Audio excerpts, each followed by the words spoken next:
My brother-in-law enjoys being a jerk and insulting others, saying he's just being honest, but now he's crying wolf after he got verbally slapped out of all our family outings by my wife. Posted by you/throwannoyingbull. This is a throwaway account, as I have work colleagues on my main account that I don't want knowing about my family drama, and the spelling will be rubbish because I'm fuming right now. Obligatory note, all names have been changed. So, for the backstory, I, 36F, am married to the love of my life, K, 36F. We met when we were 17. She was out and proud, while I was still in the closet, so we didn't start dating until I came out at 21. We got married in 2019 and have an adopted 4-year-old son, Jack. This becomes relevant in a minute.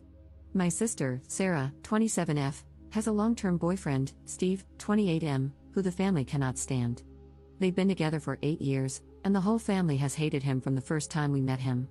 He is rude, obnoxious, arrogant, and an all-around crappy human being. He's the type who claims he's just honest, but if someone is honest back to him, he flips out and sulks like a toddler. In fact, my toddler is better behaved than he is. He isn't abusive to Sarah and doesn't direct these comments toward her, it's just the rest of us. He's actually a good partner to her and treats her well, which is his one redeeming quality. My dad and Kay hate him the most and will do anything to avoid him at family gatherings. Kay usually just ignores him and brushes off anything he says to her, as she doesn't like conflict. However, there have been a few occasions when she's said something back, but it's usually in a joking manner, which amuses my dad to no end. My mom is a peacemaker and will do anything to avoid drama, so she just changes the topic whenever he starts. But she and my grandparents all hate him just as much as the rest of us. Sarah is the only one who obviously doesn't hate him. Our son's birth mother, Tess, was Kay's best friend, who sadly died in 2021. This was a real shock, as she had an underlying heart condition that she didn't know about. She simply went to sleep one night and never woke up. Jack had been left alone in his cot all day, screaming for his mum, before Kay got worried that Tess wasn't answering her texts, and went to their house to check on her. She found Jack in his cot and Tess in her bed. We adopted Jack because no one in Tess's family was in a position to take him in. We raise him as our own, but he knows who Tess is. Obviously, this is a very sensitive topic for Kay, as it was so traumatic for her and Jack. Now, onto what happened last weekend. It was the anniversary of Tess's death on Saturday, so Kay, Jack, and I went to visit her grave. Kay is always quiet after visiting her, and this time of year is especially hard for her. On Sunday, we had a family gathering at my parents' house. These happen every couple of months as a way for everyone to catch up. At first, nothing was out of the ordinary. Kay and my dad were off to the side talking as usual, though I could see that Kay was obviously struggling. My dad and she went for a walk so she could clear her head, something they've done before, so nothing unusual.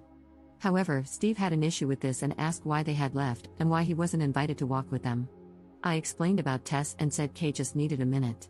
This wasn't good enough for Steve, though, and he said she should have gotten over it by now. At this, my granddad, who is naturally a very quiet guy, said that his best friend had died over 20 years ago, and he still had days when he missed him so much it hurt. You don't just get over something like that. Steve shut up after that. Kay and my dad came back, and she was in a much better mood. We all sat down at the table for our late lunch and started chatting. Everything was fine at first until Steve started trying to intrude into Kay's conversation with my granddad. When it was obvious they weren't going to include him, he very loudly stated, "This is bullcrap. She's getting all the attention from everyone because her friend died 3 effing years ago. Get over it, for F's sake. We're all sick of hearing about it." The whole table went silent, and I took one look at Kay and knew she was about to go off on Steve. Only it didn't happen the way I thought. Rather than exploding at him, she looked at him very calmly and said that she and Granddad weren't talking about Tess, they were making plans to take him to the Christmas markets, but if he wanted to be a prick, then no problem. She then went on to tell him that everyone in the family hates him because he's a toxic, narcissistic prick. That whenever he can't come to a family gathering, the whole family is much happier. That there's a reason he has no friends and that even his own family can't stand to be around him. That reason is that he's rotten from the inside out, and Tess may have only been on this planet for 32 years, but she made a bigger impact on people than he would if he lived until he was 150. That her funeral was packed with people because she was so loved, whereas he'd be lucky if anyone other than Sarah was at his. After that, she got up and went to the back garden, and I followed her. A few minutes later, my dad came out and said that he'd told Sarah and Steve to leave. We went back inside, and Kay apologized to everyone, saying she should have just kept her mouth shut. Everyone other than my mum told her what she'd done was right and that it was about time someone told him. My dad then found it hilarious that a lesbian had been the one to tell him straight, which lightened the mood a lot. We spent the rest of the afternoon there before going to pick Jack up from Kay's mum's house, as she'd had him overnight on Saturday for us. The reason I'm making this post is that yesterday, I got a call from Sarah saying that she and Steve wanted an apology from Kay or they weren't going to Christmas. When I reminded her that we wouldn't be at Christmas either, as it's our year to spend it with Kay's mum, so it made no difference to us, she got really upset. She said she wanted an apology because Kay was way out of line. I said she wasn't and that I wouldn't even contemplate asking her to apologize because I agreed with everything she said, and so did everyone else there. She ended the call, and I just went back to work. Then today, my dad called me and asked if Kay's mum would mind a few more for Christmas, as he was refusing to spend it with Steve. So, he and my granddad needed somewhere else to go. Apparently, after Sarah had called me, she called Mum and started ranting. My mum told my dad to get Kay to apologize, which he refused, and they had an argument. My dad has now decided he's done with Steve, even if it affects his relationship with Sarah. He's not having it anymore. My mum wants Sarah there, but Sarah won't come without Steve, so my dad is going somewhere else, and my granddad agreed with him. I texted Kay's mum, and she said they were welcome, so now my mum is furious and saying that my dad and Kay are ripping the family apart. So, basically, this has turned into a crap show. Kay has said she will apologize if I want her to, just to keep the peace, but I've told her no way. Everything she said was true. I just don't know where to go from here. The people in my life all hate Steve so much that Kay could have physically attacked him, and they'd still think she was in the right. So, that's why I'm asking internet strangers who might have dealt with difficult family members, what can we do to get to a place where we can be around each other amicably? I'm struggling to see a way right now. Wow, I didn't realize how long this got until I went to post it. Sorry about that. Up in the comments. If it were just Sarah upset, I wouldn't care, but it's my mum. She tries so hard to keep the whole family together, and she is devastated by what's going on. One of her favorite things to say is take the high road and rise above it. I just feel like enough is enough. Steve and Sarah don't see anything wrong in what he's done. It was just him being honest. I'm sick of the high road, I've been on it for 8 years. I'm happy on the low road now. Update 8 days later. Hi, I know how much this community loves an update, so I thought I would give you one as things seem to be sorting themselves out, kind of. After I wrote my last post, a few things happened over the next couple of hours. The first thing was that I spoke to my grandparents on my mum's side.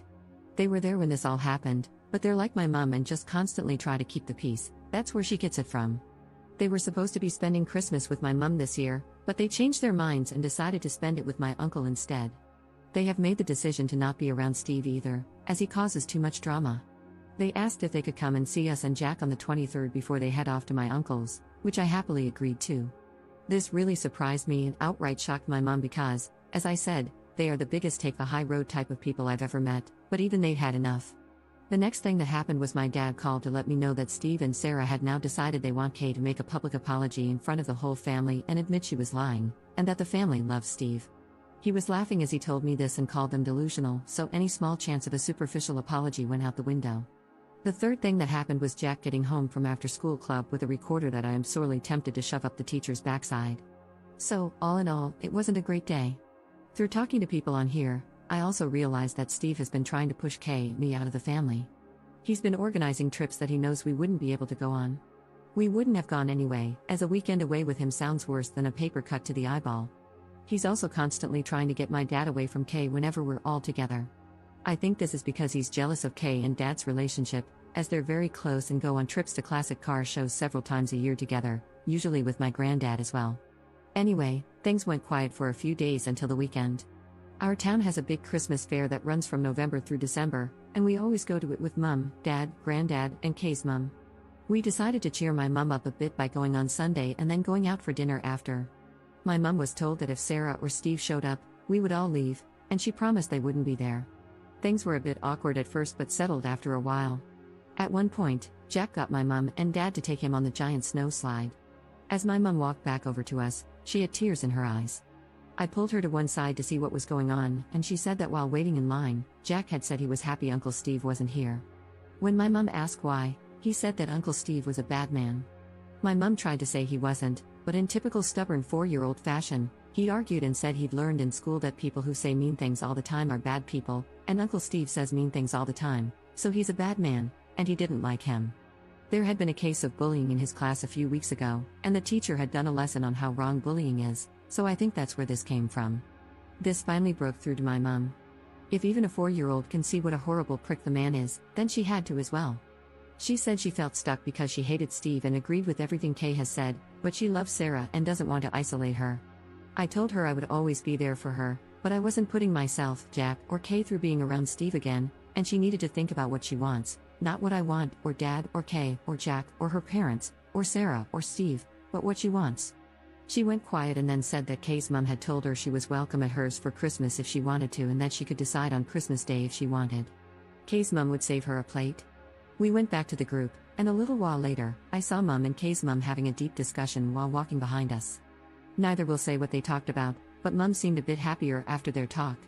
They have also been talking since, as yesterday my mom told me that she will be coming to Kay's mom's for Christmas, and they've been talking about going shopping together next week. When Mom told Sarah after calling me, Sarah predictably lost her mind and said Mom was choosing us over her.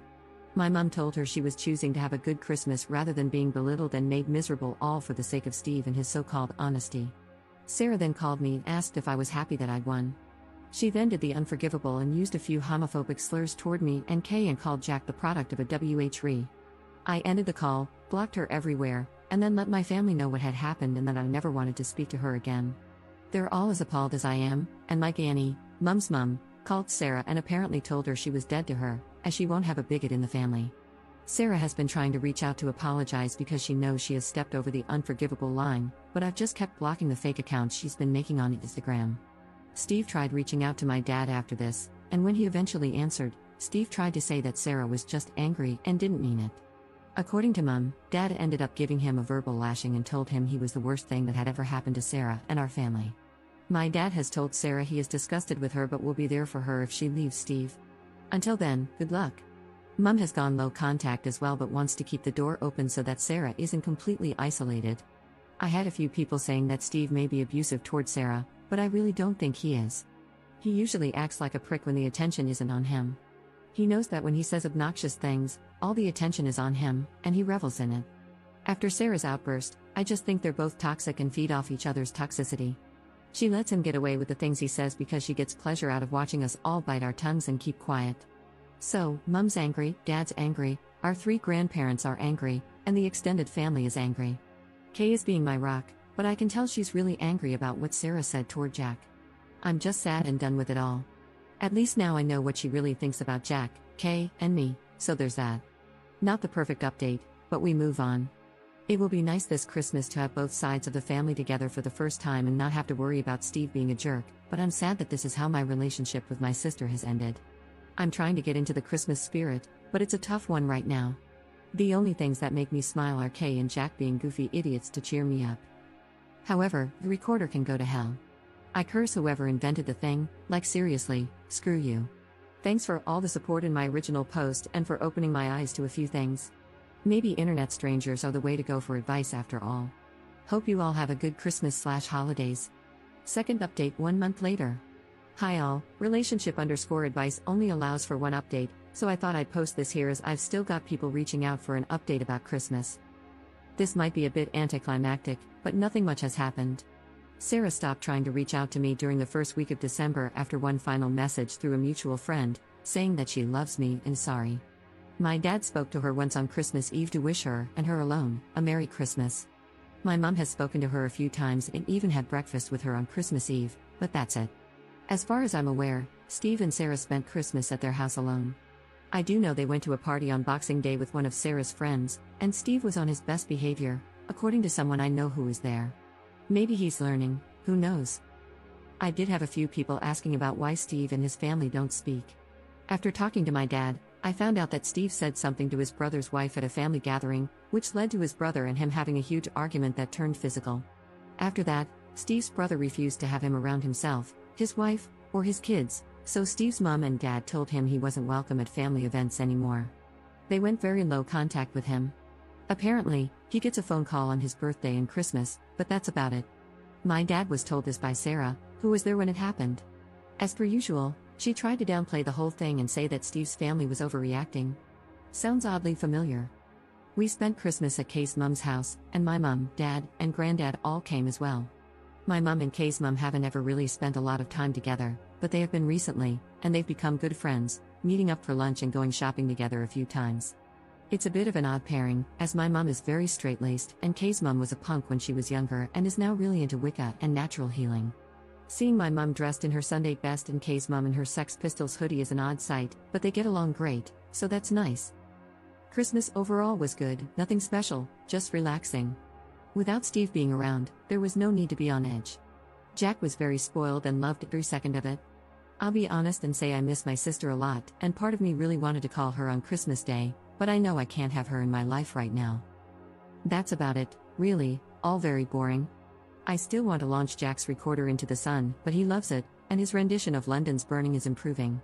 Listening to 26 4 and 5-year-olds enthusiastically try to play London's Burning on recorders at the Christmas nativity play was one of the funniest things I've ever seen. That got the biggest cheer of the night, that's for sure. I hope everyone had great holidays and has a brilliant new year. Commenter. This is not a recommendation, however, a dog can really do a number on a recorder. Great chew toy, just saying.